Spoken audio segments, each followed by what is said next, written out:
Buenas tardes, hermanos.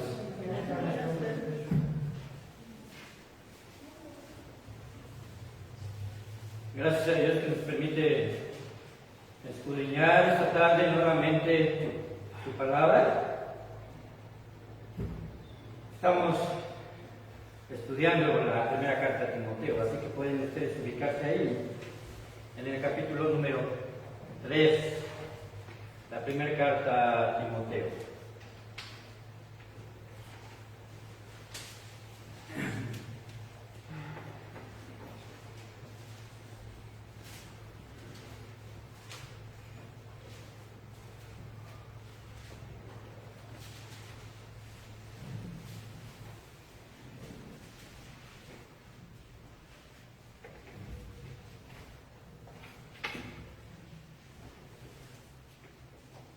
Bien, hermanos, vamos a poner en las manos del Señor este tiempo.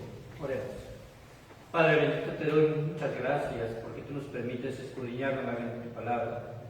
Padre, las enseñanzas que tú diste a través de estas dos hermosas cartas a Timoteo, Padre bendito, pues son claras. Son a veces expresadas de forma sencilla. También algunos puntos doctrinales fundamentales fuertes. Pero mi Dios, así como Pablo quería instruir, Señor, a su hijo espiritual Timoteo, por llamarlo, Señor, de alguna forma, ya que era uno de sus discípulos más allegados, te queremos pedir que tú nos hables de la misma forma. Padre, ayúdanos y bendice nuestras vidas. En el nombre de Cristo Jesús. Amén. Amén. Bien, esta serie, como ustedes saben, se llama A Timoteo, porque va dirigida precisamente a este discípulo, un discípulo joven, que fue precisamente por instrucciones de Pablo, ¿verdad?, y la aprobación de la iglesia de Éfeso, dejado en ese lugar como uno de sus pastores, o como su pastor principal, si lo podemos nosotros decir de alguna forma. Ahora, la iglesia de Éfeso tiene particularidades muy importantes, porque fue una iglesia que en su tiempo fue muy bendecida. Fue muy bendecida por el liderazgo que en ella había. Un liderazgo que podemos decirlo así, de muy alta estima, de muy alto calibre, ¿no? Cuando se dice de muy buenos instructores. Y esto, hermanos, pues fue un privilegio para la iglesia de Éfeso, porque Pablo estuvo 3 años ahí, 3 años enseñándoles. Él parte, ¿verdad?, después para regresar a Jerusalén, donde habría de ser apresado y llevado a Roma. En ese periodo, pues la iglesia ya tenía fundamentos fuertes, ya había crecido sustancialmente. Podemos decir que era una iglesia que podríamos esperar lo mejor de ella. Sin embargo, también notamos que así como las demás iglesias alrededor de Macedonia, de Asia Menor, ¿verdad?, alrededor de Jerusalén, pues no contaban con la escritura en toda su totalidad, como nosotros la contamos, lo hemos dicho. Y al no contar con toda la escritura, pues vamos a decir así que su doctrina estaba basada prácticamente en las enseñanzas orales que Timoteo había dicho. Y si él estuvo 3 años, yo me pregunto, ¿quién de nosotros recuerda las predicaciones de hace 3 años, no? Las enseñanzas de hace 3 años. Quizás hay alguna ahí que se quedó en la mente porque fue totalmente directa al corazón, y yo puedo recordar, ¿verdad?, algunas. De hecho, yo en mi corazón y en mi mente llevo recordando algunas predicaciones que en mis inicios, ¿verdad?, como nuevo creyente, y a veces dicen como un niño espiritual, llegué a aprender o llegué a escuchar del pastor que estaba en ese tiempo encargado de la iglesia de La Quebrada, mi hermano Víctor Guzmán, que Dios ya veíamos su presencia. Y recuerdo algunas de mi hermano Alejandro, porque también predicaba ya muy joven ahí. Pero no recuerdo todas. No recuerdo algunas que incluso yo mismo he predicado, ¿no? A veces cuando uno se ha enfrascado en la predicación, se concentra uno en estas y en la ilación que tienen las pasadas y en lo que hay que ver ahorita, como en el caso de las series, cuando predicamos estos sermones. Pero hermanos, Esa iglesia fue muy bendecida. Recuerden, estaba Pablo, con él estuvo Bernabé, posteriormente llegó Silas, después llega Timoteo, ¿verdad? Y por lo que sabemos, Juan el apóstol fue uno de los últimos, vamos a decirlo así, miembros de la iglesia de Éfeso en la época apostólica. De hecho, fue el apóstol que murió de forma, vamos a decirlo así, natural, que la historia nos marca que no murió como un mártir, aunque fue martirizado, pero no le llegó a la muerte. Y él también estuvo ahí en Éfeso. Entonces, imaginen ustedes el calibre de la enseñanza.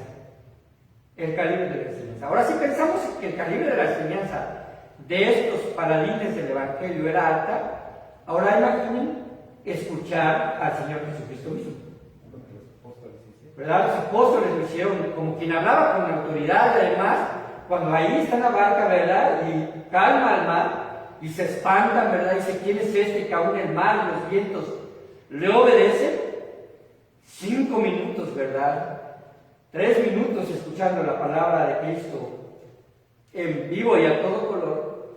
Yo creo que para algunos de nosotros, ¿verdad?, sería impactante. Yo creo que incluso, ¿verdad?, si lo podemos marcar en una esfera, que no desearíamos haber estado en aquel tiempo. No importan las persecuciones, porque era tal la convicción, la autoridad, era tal, ¿verdad?, la palabra de nuestro Señor Jesucristo que formaba en la vida de los creyentes, pues los llevaba a la acción y a dar sus vidas. Entonces es una tarea, hermano, sumamente compleja para un pastor, poder llevar a los creyentes a las convicciones tales que cuando llega un tiempo de persecución puedan dar sus vidas, que puedan decir, esto lo aprendimos por medio del predicador, ¿cierto? Que quizás no se acuerden ustedes de los nombres del pastor, pero se acuerden ustedes de las enseñanzas porque provienen precisamente de la palabra de Dios mismo. Y cuando Pablo está allí en este contexto, ahí escribiendo a Timoteo, recuerden que les había mencionado que más que instrucciones eran más bien elementos que deberían ser considerados para aquellos que ya estaban ejerciendo un liderazgo y que al no tener, ¿verdad?, un estándar, un formato de examinación moral, se tomase en cuenta para que entonces se corrigiesen algunas cosas. Ya nos habíamos introducido en el versículo número 1 y parte del versículo número 2, pero la importancia que le da primeramente, ¿verdad?, que es palabra fiel. Palabra fiel. Es decir, es una palabra que no puede ser puesta en duda cuando alguien desea obispado. Porque Pablo dice, porque buena obra desea. Y hermanos, hay cosas que a veces deseamos, que podríamos entrar de duda si son la mejor para nosotros. Quizás ustedes no se han puesto a pensar algunas cuestiones que infieren el pastorado. Estaba estudiando un poco de historia de la vida de los bautistas, de la vida pastoral, y yo no me había percatado de un pequeño detalle, que de cada 10 persecuciones actuales en los países que rechazan el Evangelio, los primeros que son perseguidos, encarcelados, enjuiciados o expulsados de los países o llevados a muerte, de cada 10 cristianos, 6 son pastores. 6 son pastores. Esto nos habla que la intención es acabar con el liderazgo de las iglesias. Y además, yéndome más atrás, me di cuenta que sucedía exactamente lo mismo. Cuando se habla acerca de la Reforma, que es la época en que aparecen los paladines, vamos a decirlo así, como el Lutero, ¿verdad?, como Calvino, Zwinglio, creo que se denomina, donde parten las iglesias metodistas, luteranas y anglicanas. Ellas se levantaron contra el catolicismo romano y rechazaron muchas doctrinas del catolicismo romano, y se les considera, ¿verdad?, los iniciadores del protestantismo. Del protestantismo, ¿lo dije bien? Protestantismo. Bueno, los protestantes. ese movimiento protestante. Sin embargo, ellos no iniciaron las iglesias bautistas. Las iglesias bautistas tienen su raíz desde que nuestro Señor Jesucristo instituyó la iglesia, llevando diferentes nombres, conservando las doctrinas sanas, y durante el tiempo y las épocas en las que los cristianos empezaron a subsistir, fueron llamados de diferentes formas. Ya les he explicado que en sus inicios se les llamaban los del camino. En lugar de decir los bautistas, los del camino. Posteriormente se les llamó cristianos por primera vez en Antioquía. Ya para entrar a la época oscura o al oscurantismo, se les llamaban los del libro. Ya cuando se podía en algún momento contar con algún volumen después de la impresión de la imprenta, o ya había algunos escritos a mano. Y de ahí, desde el siglo II, en diferentes regiones se les llamó de diferentes formas. Al llegar a la época precisamente donde surgen los protestantes, que ellos son protestantes, ellos se convirtieron también en perseguidores de los anabaptistas, en diferentes regiones donde ellos llegaban. Es decir, también sufrimos los anabaptistas o los bautistas persecución por anglicanos, metodistas y presbiterianos, con la misma intensidad que los católicos lo hacían. ¿Y quiénes eran los principalmente atacados? Los pastores, las familias de los pastores y las casas de los pastores. Así que podemos decir que cuando hablamos acerca del pastorado, es una palabra fiel de la cual cualquiera que precisamente responda a este llamado, porque es lo que Dios quiere, tendrá que pensar en que sufrirá persecución, si así Dios lo dispone, no importa la época y no importa de dónde provenga. Y entonces, aquí se presentan una serie de elementos. Y habíamos hablado acerca de que es necesario que el obispo sea irreprensible y marido de una sola mujer. Hoy continuaremos precisamente con que deben de ser sobrios. Ahora, hermanos, pensemos un poco acerca de esto. Porque estamos hablando acerca de las persecuciones y no es el tema, pero pensemos un poco acerca de esto. Ninguna profesión es perseguida, como ingenieros, médicos, ¿verdad? Sino aquellos que realmente llegan a afectar la fe de otros. También había persecución para los católicos, es cierto.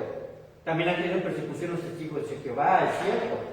Pero no es distintivo que alguien que sea perseguido por su fe sea verdaderamente cristiano. Tampoco es esto, sino que va precisamente atentando contra las creencias del lugar donde lleguen precisamente a enseñar sus doctrinas.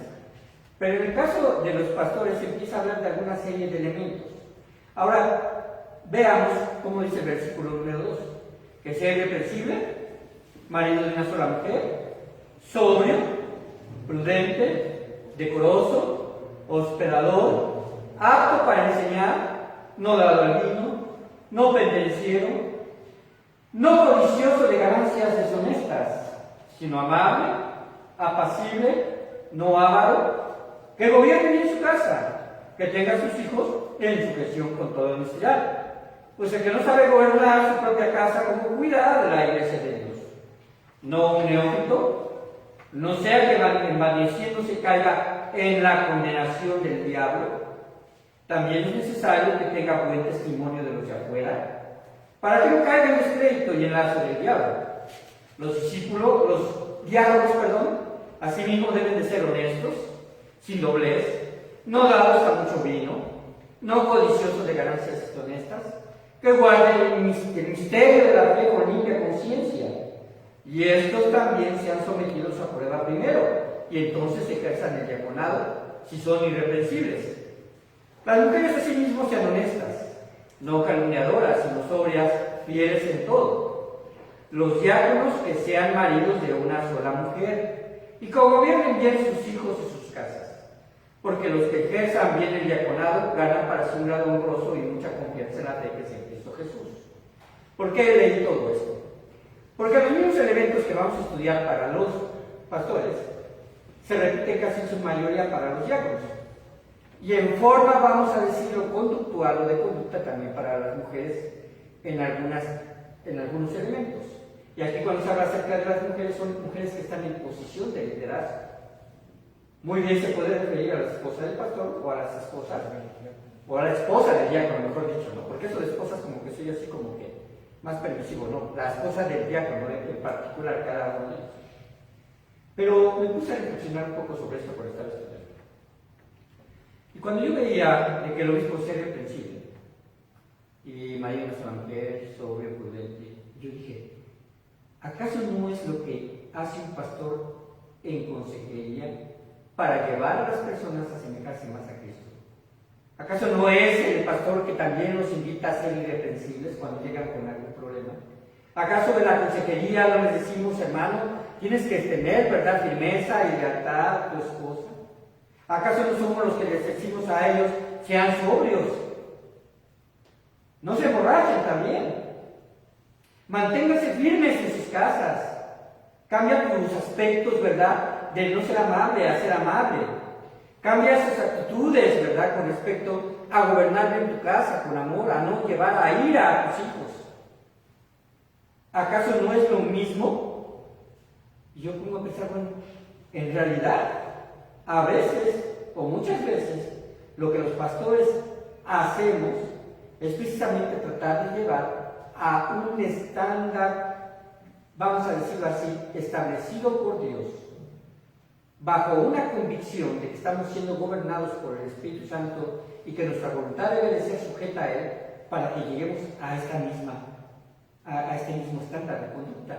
O vamos a decirlo así, a que tengamos los mismos elementos cada uno con respecto a esto. Ahora, cuando habla de ser sobrio, entraremos precisamente a estudiar un poquito acerca de esto. La verdad es que este tema es muy claro en la Biblia. ¿Qué es ser sobrio? ¿Qué es ser sobrio? Bueno, la palabra que aparece ahí en griego es nefalios, que se escribe N-E-P-H-A-L-I-O-S, y la PH punta suena como F, nefalios. Que en ese sentido significa estar alerta, o ser observador, o ser vigilante, o tener la cabeza clara. Normalmente lo relacionamos con alguien que no está ebrio, ¿cierto o no? Que no está ebrio y decimos que está sobrio, que está bajo control, que él tiene, ¿verdad?, su personalidad bajo control. Y esto pudiera ser en su sentido fundamental, porque un líder debe de ser uno que piensa claramente cuando se encuentra en algún problema o en alguna crisis que le puede llevar a un estado sobreemocional, es decir, que se deje llevar por las emociones. Entonces debe mantenerse sobrio, que piensa claramente. Debe de poder ser la fuerza interior para abstenerse también de cualquier exceso que entorpezca tus sentidos. Obviamente hablando, ¿verdad?, de alguna cosa que pueda afectar como el alcohol. Cuando David habla de su ejército y de su séquito de seguidores, él menciona esto. Dice que de los hijos de Isaacar, él escogió a 200 principales, dice, entendido en los tiempos, y que sabían lo que Israel debía de hacer, cuyo dicho seguían todos sus hermanos. Cuando nosotros pensamos que hay una persona en la iglesia que tiene esta característica de sobriedad, estamos pensando de alguien que antes de dar una solución no tiene que pensar una o dos veces y ver si realmente es lo que se debe de seguir para guiar a una congregación. Y es lo que un pastor, ¿verdad?, debe de ejercitar. Ya hemos mencionado esto, que entre la iglesia crece, gloria a Dios, crece la familia de Cristo, ¿cierto o no? ¿Pero qué más crecen? Los problemas. ¿Qué más crecen? Las desavenencias. Y son cosas que al pastor le tienen que hacer desarrollar un carácter sobrio. Dice después la palabra prudente. Dice así, sea sobrio y después sea prudente. ¿De qué nos habla la prudencia? Bueno, el hombre prudente es un hombre disciplinado y conoce cómo ordenar correctamente sus prioridades. No se precipita en el juicio, sino que piensa bien las cosas, es serio y cuidadoso. Como quien dice, sigue el consejo de Pablo, ¿verdad? Donde dice ahí, por lo demás, hermanos, todo lo que es verdadero, todo lo que es justo, todo lo honesto, lo justo, todo lo puro, todo lo amable, todo lo que es de buen nombre, si hay virtud alguna, si algo digno de alabanza, en esto pensar. Es decir, su mente está controlada en base a las prioridades espirituales que Dios marca para el seguimiento de una iglesia. Recuerden que está hablando aquí Pablo, dando instrucciones a Timoteo para llevar precisamente un orden correcto dentro de la iglesia. Y vamos a ver que también marca aspectos familiares. Así que su mente, ¿verdad?, debe estar controlada primeramente porque conoce la verdad de Dios, que es prioridad. Cuando nosotros formamos, ¿verdad?, aquí en la iglesia o se estableció una filosofía de ministerios, precisamente nos habla acerca de eso. ¿Qué es una filosofía de ministerios? Vamos a decirlo así, es un seguimiento que da un perfil correcto de cuáles son las prioridades dentro de cada ministerio y cuáles son las características para ejercer ahí un buen ministerio eficaz. Entonces, son cuestiones que se deben de ir manejando en la iglesia, no se tienen que dejar todo, vamos a decirlo así, a las circunstancias. Después dice que es decoroso, ¿cierto? Decoroso. Que viene de la palabra cosmios, como si fuera cosmos, pero intermedia aún ahí, cosmios. Y significa literalmente ordenado, ordenado. Es lo opuesto, obviamente, al caos, ¿verdad?, a que parezca algo que no tiene orden. Es un guía espiritual, ¿verdad? Es una guía, mejor dicho, para el pastor, para que tengamos nosotros una vida ordenada y no caótica dentro de la iglesia. ¿Cómo se lleva a cabo esto? ¿Cómo se lleva a cabo de que una iglesia continúe bajo un orden? Y no solamente habla de decoroso, pues, en el sentido de un orden, vamos a decirlo así, con la gente, sino también la palabra decoroso denota algo que ha sido puesto en orden para que sea apreciado. Como cuando arreglan su casa, ¿no? ¿Qué se dice? Fue una mujer muy decorosa porque es una mujer ordenada, ¿no? Un hombre decoroso, a veces no se nota, pero si tiene bien acomodadas sus herramientas, tiene un orden, ¿no? Que no pierde por acá y que no está dentro de los, de ahí de la cocina, ¿verdad? De los cajones de la cocina está ahí la llave Stilson, o que no estén los juguetes, ¿verdad? Una navaja o todo esto. Esto habla de ese sentido también que le da. Así que no debemos nosotros como iglesia de tener una manera de vivir caótica. ¿Cómo se logra esto? Bajo sujeción al liderazgo. Es la forma en la cual se puede hacer y se puede establecer. ¿Qué les parecería si no tuviésemos, por ejemplo, orden al estacionar los vehículos y que, no, pues yo porque voy a ser primero me pongo en la puerta, pasen o no pasen los demás? Si hay diáconos dentro de la iglesia que nos ayudan a encargar eso, es una labor de orden que va a mostrar un decoro, precisamente, hacia los demás. Lo mismo cuando sucede hoy, sobre todo en esta época de los protocolos, ¿verdad? Que tengamos sujeción para seguirlos.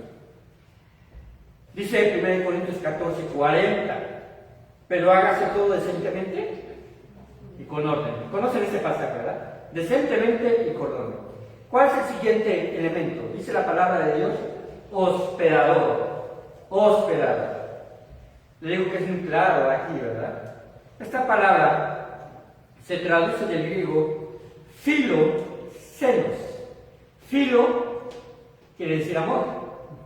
Ajá. Y xenos con X, xenos, así como se oye, significa extranjero. ¿Podemos deducir qué significa? Amor por el extranjero. Cuando se refiere a hospedador, esta palabra, ¿verdad?, que es una palabra compuesta entre amar y forastero, significa literalmente lo que acabo de decir, amar a los que vienen de afuera. No se refiere a entretenerse con los amigos en una reunión en alguna casa. Eso es una reunión, eso es una fiesta, si ustedes quieren llamarlo, eso es una conmemoración por un aniversario, por un cumpleaños, pero hospedador se refiere a quien siente compasión por aquellos que vienen de lejos. De hecho, la palabra de Dios dice que cuando algunos hospedaron ángeles, sin saberlo, y se refiere a gente que venía de afuera. Y cuando se refiere a ángeles, solamente hay dos interpretaciones correctas. Una, que eran realmente ángeles de Dios en su momento, o que eran enviados a predicar, misioneros. Porque la palabra, ¿verdad? También ángel, pues precisamente significa mensajero. Significa mensajero, aquí presenta el mensaje de Dios. Así que en la iglesia cristiana, hermanos, ustedes saben que anteriormente, cuando llegaba Pablo, no había hoteles, ¿verdad? No había, quizás sí había algunos lugares donde se podían hospedar porque se rentaban, pero eran hogares prácticamente. Pero cuando habla acerca de los cristianos, habla acerca de que ellos hospedaban precisamente a aquellos que venían predicando la palabra de Dios. Y el hospedar implicaba a veces tenerlos hasta por meses, a veces darles de comer. Y como Pablo decía, sin intentar de ser gravosos. También había un apoyo por parte de Pablo hacia ellos. Después dice, apto ¿para qué? Apto para enseñar. Esta definición es el único requisito que se relaciona específicamente con su don de enseñanza. Con su don de enseñanza, con su función. Y la palabra que se traduce ahí, ¿verdad? Es de la palabra griega dida. Yo voy a letrar didac y después ticos. Didácticos o como didácticos, nada más que con doble K, que significa precisamente enseñanza. Y solamente aparece aquí y en 2 de Timoteo 2:24 en el Nuevo Testamento. Pero ¿de qué nos habla? De que debe de ser capaz de enseñar la palabra de Dios. Que tenga precisamente un ejercicio profundo de lectura de la palabra de Dios, de enseñanzas escriturales y también actualmente podemos decir de escudriñar materiales correctos para poder aprender. Yo creo que es un desafío para los pastores el día de hoy poder estar aprendiendo qué es lo que quería decir la palabra de Dios en sus idiomas originales. Porque conforme pasa el tiempo, las traducciones más modernas a veces van perdiendo el sentido. Hay algunas traducciones que en realidad no son traducciones, sino son transliteraciones, es decir, yo busco una Reina Valera y lo quiero escribir de una forma más clara, y a lo mejor cambian, ¿verdad?, simplemente la palabra de soldado al policía. Y no es lo mismo. No da el sentido de profundidad de lo que realmente era precisamente una disciplina militar a lo que es un policía, ¿verdad? O cuando se traduce, porque hay traducciones, ¿verdad?, que son muy adulteradas y que precisamente en lugar de llamarle al Espíritu Santo, ¿verdad?, como tal al Espíritu Santo, se traduce simplemente a lo mejor como la energía de Dios. Obviamente pierde todo sentido de la persona de la Trinidad o de la tercera persona de la Trinidad, que es el Espíritu Santo. Así que, hermanos, el pastor debe esforzarse en estudiar y en exponer, de modo que precisamente en lo que la palabra de Dios enseña, la tarea principal de los apóstoles y posteriormente transmitida a los obispos es predicar y enseñar la palabra de Dios, y es importante ejercerla, que tenga el tiempo suficiente para estudiarla. Es la tarea que se debe, o que vamos a decirlo así, que requiere de los ancianos o los obispos para poder transmitir las verdades bíblicas.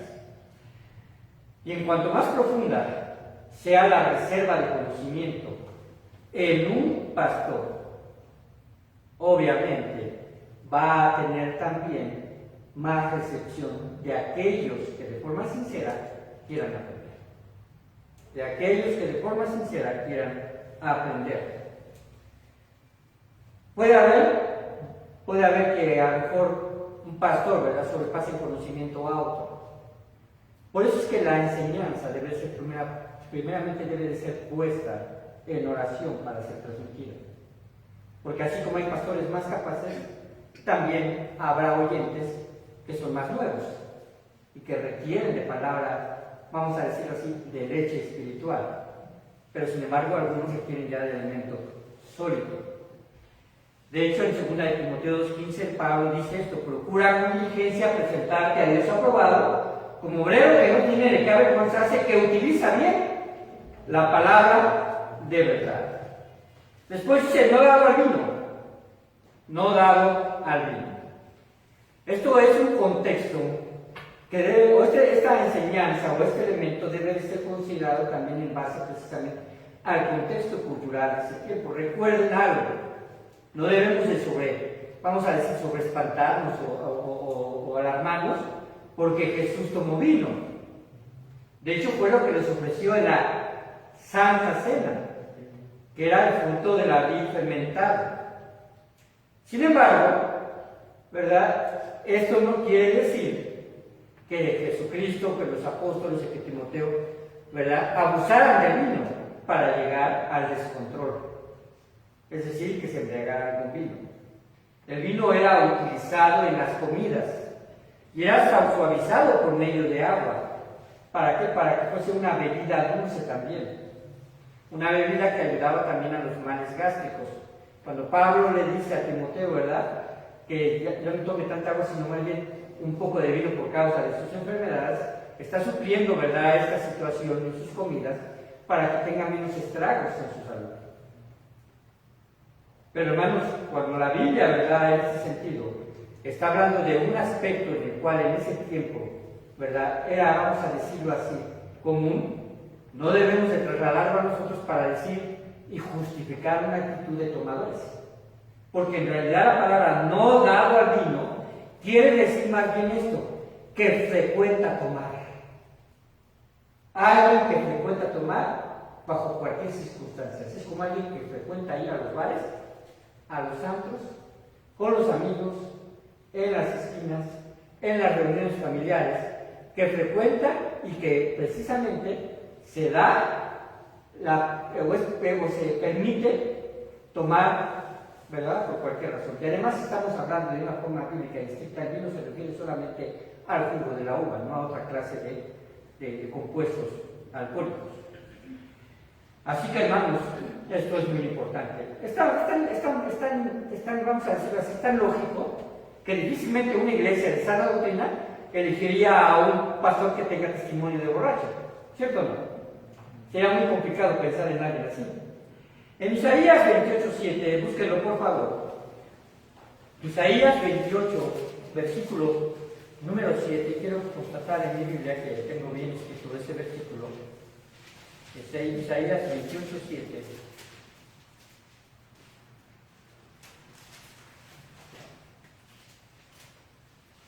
Habla acerca precisamente de estos efectos. Dice así: porque Isaías acusa a los guías espirituales de Israel por el pecado de embriaguez. Dice, pero también estos cerraron con el vino y con sidra se entontecieron. ¿Qué es esto de que se entontecieron? Perdieron el control, exactamente. El sacerdote y el profeta erraron ¿con qué? ¿Pero quiénes? El sacerdote y el profeta fueron trastornados por el vino, se aturdieron con la sidra, erraron en la visión, tropezaron en el juicio. Erraron en la visión se refiere a erraron en el mensaje. ¿Qué pasó con Noé cuando se embriagó? ¿Verdad?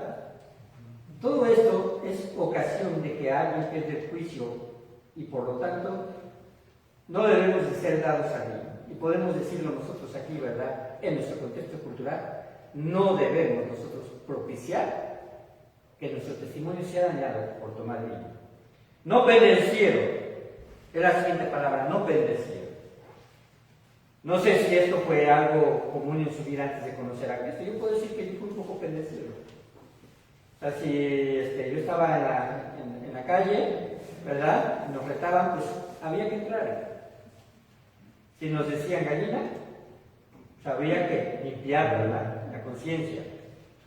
Si nos confrontaban en la preparatoria, pues yo todavía en la preparatoria, ese fue el último crédito que yo tuve en un partido de básquetbol. Todavía no conocía a Cristo. Pero, hermanos, ¿qué se refiere precisamente a pendenciero? La palabra me plectes es la palabra en griego, me plectes. Ajá. ¿Qué significa? No es un pegador. No ser un pegador, o que no da golpes. Ese es un pendenciero. Un líder en la iglesia no debe ser uno que reaccione ante las dificultades con violencia física. Ahora podemos decirlo, bueno, yo no soy pendenciero. Yo me pregunto si cuando va al volante se enoja, si alguien le rebasa o le hace una maniobra peligrosa y usted la acelera, ¿verdad? Para decir, que no me va a ganar o simplemente me hizo enojar y ahora pues, lo voy a forzar, ni siquiera que me rebase, ¿no? Y no es una característica del varón, hermanos. Apenas unos días atrás, un poquitito, creo que fue ayer o antes, yo iba con mi esposa, y vimos como una dama iba precisamente instigando a un chofer de una combi, deteniéndose y no dejándolo pasar. Eso también es ser pendenciero, porque precisamente estás ocasionando, ¿verdad? O, ¿cómo se dice la palabra? Se me fue. Provocando a otro a que precisamente reaccione con agresividad. Eso es ser un pendenciero. Y más, hermanos, si trae un pescadito en el carro, ¿verdad? Ha pegado alguna vez una estampita ahí en un carro de pescadito en su bolsa o en algún lugar y de repente tiene una actitud de agresividad. ¿Qué significa el pescadito, no? Estamos tratando de identificarnos como creyentes. Después dice así, apacible, es decir, que debemos de actuar con calma y serenidad. Apacible. Somos llamados a ser pacificadores.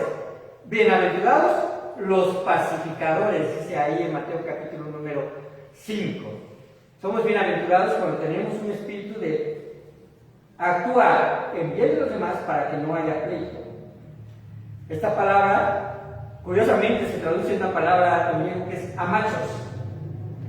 Amachos. Pero significa pacífico, no dispuesto a generar disturbios. No dispuesto a generar disturbios. Después sigue la palabra avaro. Esto tiene que ver con la actitud del amor al dinero. Dice la palabra de Dios que el amor al dinero, ¿verdad? Es, ¿cómo decías? La madre de todos los males, o algo así dice. La raíz. Esta es otra versión. La raíz de todos los males, el amor al dinero. Es el lenguaje actual. Sí, claro. Y a mí mejor con un refrán. Es la raíz de todos los males, el amor al dinero. Ahora, ¿el dinero en sí mismo es lo malo? No. ¿Qué es? La actitud que tenemos hacia el dinero. Y el uso que le da.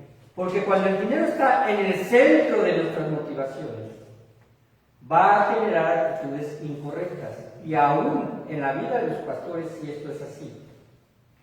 Ahora, debemos entender algo muy importante. La palabra de Dios no llama, ni es un requisito, ni es un elemento que los pastores que estaban en el primer siglo y que posteriormente están, deban de ser o vivir en extrema pobreza. No menciona eso, por el contrario, dice que son de doble honor y que el obrero es digno de su salario. No está hablando acerca de eso, está hablando de un líder que ponga precisamente su mente en que la iglesia sea un medio en el cual pueda obtener ganancias, o que la iglesia se convierta, en lugar de ser un organismo vivo, como lo hemos predicado, sea una institución de lucro. Por eso, hermanos, debemos de tener mucho cuidado con respecto a todo esto. ¿Saben que cuando nosotros estamos registrándonos delante de gobernación como AR, estamos definiendo que somos una asociación sin fines de lucro? Y por lo tanto, el gobierno tiene ciertos privilegios nos da ciertos privilegios hacia nosotros. Pero hay otro tipo de restricciones. Pero en realidad, hermanos, aquí no estamos para formar una gran cuenta bancaria. El dinero debe ser destinado para el reino, ya sea local o sea foral. Siguiendo, hermanos, ya empieza entonces a hablar acerca precisamente de la vida en el hogar. Porque dice no avaro. Después el versículo 4 dice que gobierne bien su casa, que tenga a sus hijos en sujeción con toda honestidad. que gobierne bien su casa. Y después ahí dice, pues el que no sabe gobernar su propia casa, ¿cómo cuidará de la iglesia de Dios? Aquí hay algo que en realidad podría afectarnos a todos, porque todos somos familia, todos tenemos familias, todos estamos como líderes, madres y padres, estamos sobre el liderazgo de nuestros hijos. La familia, hermanos, es el terreno de prueba de las habilidades del liderazgo. Es el terreno de prueba de las habilidades del liderazgo. Dios ha puesto como cabeza al varón, y debajo del varón a la mujer, y debajo de la mujer y el varón a los hijos, porque los hijos deben de honrar y obedecer a sus padres. Que gobierne bien su casa, la palabra gobierno significa que preside, y que tenga autoridad sobre ellos. Preside y tenga autoridad sobre ellos. Un anciano debe de ser alguien cuyo liderazgo en el hogar no es solamente bueno, sino también visiblemente bueno. Es decir, que sea palpable hacia afuera.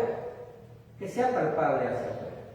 Ahora, hermanos, esto no quiere decir que los hijos, y esto precisamente también lo sostienen, ¿verdad?, muchos pastores, que los hijos no engendran pastorcitos, ¿verdad? Ni hijas que sean pastores.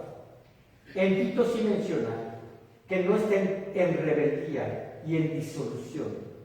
Cuando se habla en disolución, se está hablando precisamente como quien se une a un movimiento el cual esté en contra, ya sea de los núcleos familiares, del gobierno, o oposición de cualquier cosa buena. Y además dice que tenga hijos creyentes. Esto es diferente. ¿Por qué? Porque es cierto que nosotros estamos buscando la salvación de nuestros hijos por medio de Cristo, como nosotros las obtuvimos. Y es cierto que sean creyentes.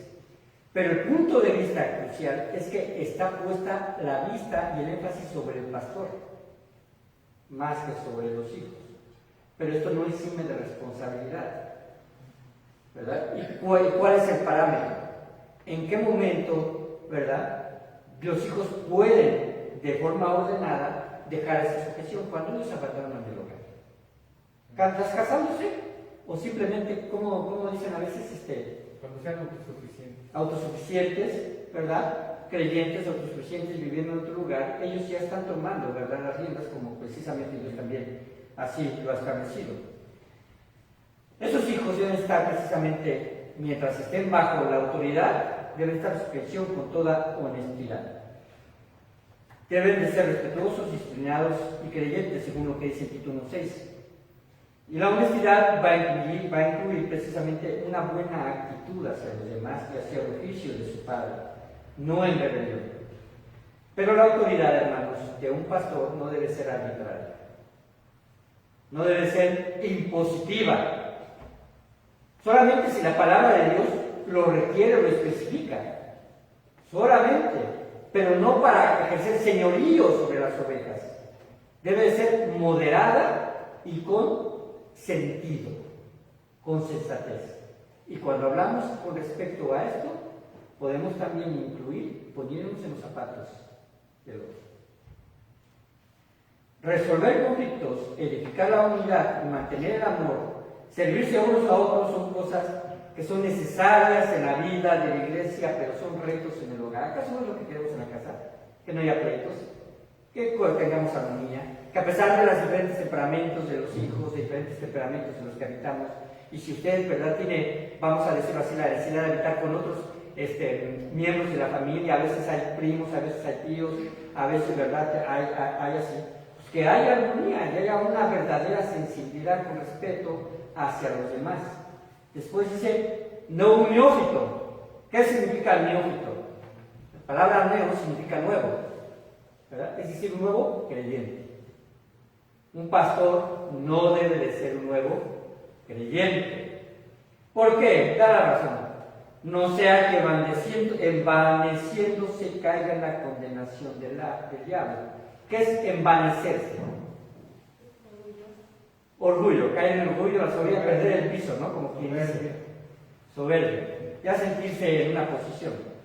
Esta palabra viene de neófito, de neófutus, que en realidad es una transliteración. Neófutus. Un anciano no debe ser alguien que tenga solamente un año de creyente. ¿Por qué? Porque la función del liderazgo lo expondría a la tentación de la posición y del orgullo. Esto será muy cierto, ¿verdad? Si en una iglesia como lo fue en Éfeso, se hubiese dado esta situación y había, ¿verdad? Había algún resultado, ¿verdad? No positivo para esto. Que sea de buen testimonio. Y además dice que buen testimonio de quién, de los de afuera. ¿Y quiénes son los de afuera? Los vecinos, la familia, los que no son creyentes, los que no están aquí en la iglesia con nosotros. La palabra testimonio, hermanos, viene de la palabra marturia, que también se traduce como mártir. Es decir, vivo por mis convicciones. Y una persona que da buen testimonio es avalado su carácter con los de afuera. Es muy importante esto, hermanos, porque por lo menos una gran mayoría de los pastores vienen de trabajos seculares. Y a veces, ¿verdad? Siendo ellos cristianos en trabajos seculares, estoy hablando de que fue cristiano, ¿verdad? En trabajos seculares, no tienen una buena referencia de sus antiguos pastores, no dio un buen testimonio porque fue deshonesto, porque fue contestón, porque no obedecía, porque era a lo mejor abusivo con algunas cuestiones. Y esto llega a ocasionar realmente una barrera para que en algún momento dado, ¿verdad? Pudiese llegar aquí alguien que estuvo, ¿verdad? Que estuvo bajo sus órdenes al pastor. Y qué complicado, ¿no? Que sea por un mal testimonio. Quizás, ¿verdad? A lo mejor un patrón actuó de forma injusta, pero eso es diferente. Porque entonces no habrá una situación de que, ¿cómo se llama? Fue una situación de mal testimonio. O a lo mejor, ¿verdad? Hablando acerca de la familia. Es el campo en donde la gente nos conoce tal cual somos. Nuestro carácter, nuestras debilidades y nuestros aciertos. Así que debe estar avalado para que los de afuera, ¿verdad? No nos vean nosotros como malhechores, también dice la palabra de Dios. Ya para terminar, dice en Colosenses 4:5. Exhorta a los creyentes allí 4:5 a que anden de esta forma. Sabiamente para con los de afuera. Sabiamente para con los de afuera. Es cierto que a veces los de afuera pueden hacerte perder las casillas, ¿no? Pero debemos de ser mansos. Dice también Pedro, manteniendo vuestra buena conducta, manteniendo buena vuestra manera de vivir entre los gentiles, para que los que murmuran de vosotros como de los malhechores, glorifiquen a Dios en el día de la visitación, al considerar vuestras buenas obras. Primera de Pedro 2:12. El tener un buen testimonio en nuestra comunidad, en nuestra iglesia, nos va a permitir a poder vivir una vida ejemplar sin caer en el lazo del diablo. Ahí menciona acerca del lazo del diablo, ¿cierto o no? Dice el versículo número 7. También es necesario que tengan buen testimonio de los de afuera para que no caigan en descrédito y el lazo del diablo. Es lo que el diablo va a intentar, acabar con nuestro testimonio. Acabar con nuestro testimonio. Hay dos versículos donde se refiere al diablo. El versículo 6 también, no un neófito no sea que malnaciendo y caiga en la condenación del diablo. ¿Por qué fue el diablo destituido de su esfera, vamos a decirlo así, celestial? Por el orgullo, por la soberbia, porque quiso usurpar el trono de Dios. Y es a eso a lo que se refiere. Cuando caemos en el orgullo, pero cuando caemos en la soberbia, es exactamente lo que cayó Satanás. Bien, hermanos, por el día de hoy hemos visto ya los requisitos de los obispos. El requisito de los diáconos, posteriormente lo estaremos viendo de una forma, vamos a decirlo, no más rápida, pero ya vimos algunos de ellos que se cumplen perfectamente, son las mismas palabras.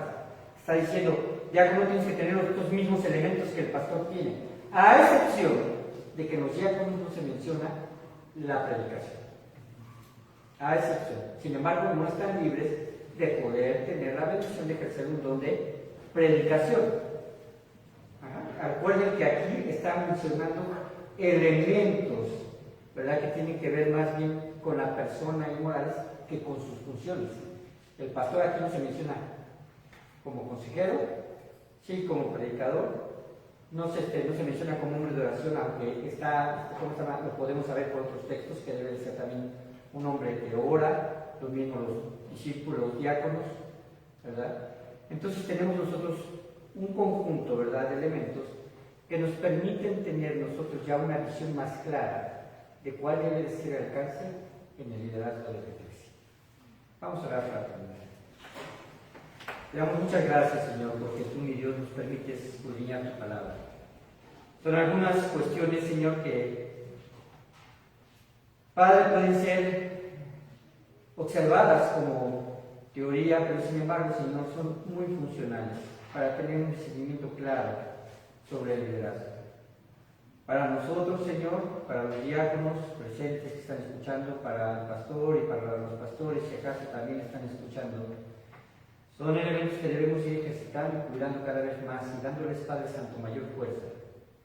Padre, sabedores que somos gente común, gente que puede ser tentada por el diablo, influenciada por la carne, pero Padre bendito, permite que aún a través de esas situaciones podamos cambiar, Señor, actitudes que quizás, mi Dios, pudieran estar dañando a la iglesia o a nuestra propia familia. Bendice, Señor, la vida de cada uno de nosotros. Especialmente te pido por el diaconado de esta iglesia que tú sigas cuidando y bendiciendo, Señor, su vida, su edificación espiritual, su Padre Santo testimonio, y que, mi Dios, en otros tiempos en los cuales, Padre Santo, no conocíamos tu escritura y no teníamos al Señor como nuestro Salvador, quedaron ahí dentro de nosotros quizás algunas cuestiones, Padre bendito, que seguimos, Señor, guardando con respecto a conductas. Ayúdanos a cambiar. Y en el nombre de Cristo Jesús, bendícenos como iglesia y danos la bendición, Padre, de que nuestras próximas reuniones, sea cual sea, Padre, tengamos gente que nos visite, que esté buscando al Señor, Padre Santo, el poder ser bendecido, edificado, o llegar al conocimiento de la verdad si todavía, Padre Santo, no han conocido el Evangelio. Te doy toda la honra y la gloria en el nombre de Cristo Jesús. Amén. Gracias, hermanos. Estamos